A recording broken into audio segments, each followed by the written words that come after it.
Aspect కూడా ఉంది.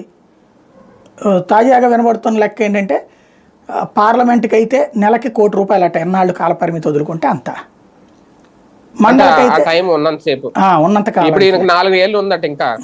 అప్పుడు నెలకి ఎంత వస్తుంది, 5 ఇస్తారో 10 ఇస్తారో తెలియదు.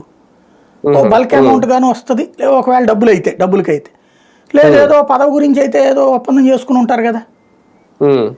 2 రకాలుగా ప్రయోజనం ఉండవచ్చు కదా బేసిక్గా.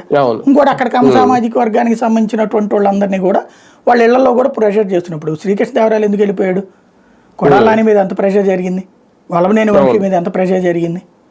కమ్మ సామాజిక వర్గానికి వైసీపీలో తగిన గౌరవం ఉండదు అనేటటువంటిది ఒక ఫీలింగ్ పెరిగిపోయింది అది బలంగా.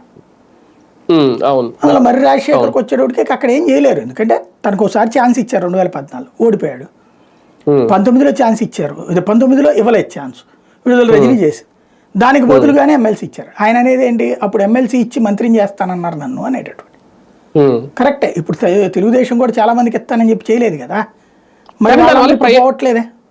కానీ ఒకటి సార్, దానివల్ల ఓకే వీళ్ళకి ఏదో ప్రయోజనం ఉండొచ్చు, మీరు అన్నట్టు అది ఎంత ఇస్తారు ఏంటి అనేది అది పక్కన పెడితే టీడీపీకి ప్రయోజనం ఏంటి? వీళ్ళు రాజీనామాలు చేయడం వల్ల, ఒక ఆమోదించకుండా అలా ఉంచడం వల్ల ప్రయోజనం ఏముంటుంది వాళ్ళకేం? రాజీనామా ఇప్పుడు వాళ్ళేం ప్రతిలాడట్లేదు, వాళ్ళేమీ బెదిరించట్లేదు, వీళ్ళంతటా వీళ్ళే పోతున్నారు బేరం ఆడుకుని.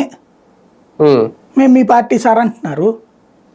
వీళ్ళకి బెనిఫిట్ ఏంటి, అధికార పక్షం అన్నప్పుడు అధికారుల దగ్గర పని జరుగుతుంటుంది. ఒక ఇంటికి ఇళ్ళకి సంబంధించినటువంటిది ఇప్పించుకోవడమా, ఇళ్ల స్థలాలు ఇప్పించుకోవడమా, ప్రభుత్వానికి సంబంధించి ఏదో పని జరుగుతూ ఉంటుంది అధికారంలో ఉంటాయి, వీళ్ళకి ఏదో జరుగుతుంది కాబట్టి అది వీళ్ళు కోరుకునేది. అది టీడీపీకి ప్రయోజనం ఏంటి? టీడీపీ ఏం చేయట్లేదు కదా అంటున్నాను నేను. తెలుగుదేశం ఏమన్నా వ్యూహాత్మక వీళ్ళందరినీ తీసుకొస్తుంటే ఏదో ప్రయోజనం ఆశిస్తుంది, లేదు కదా అక్కడ. టీడీపీ ఏం పిలవట్లేదు వీళ్ళని, వీళ్ళందరూ కొంతమంది ఏం చేస్తున్నారు, మధ్యలో బ్రోకర్లు తయారయ్యారు. ఇట్లాగా ఆర్థిక పరిస్థితులు లేకపోతే అవసరాలు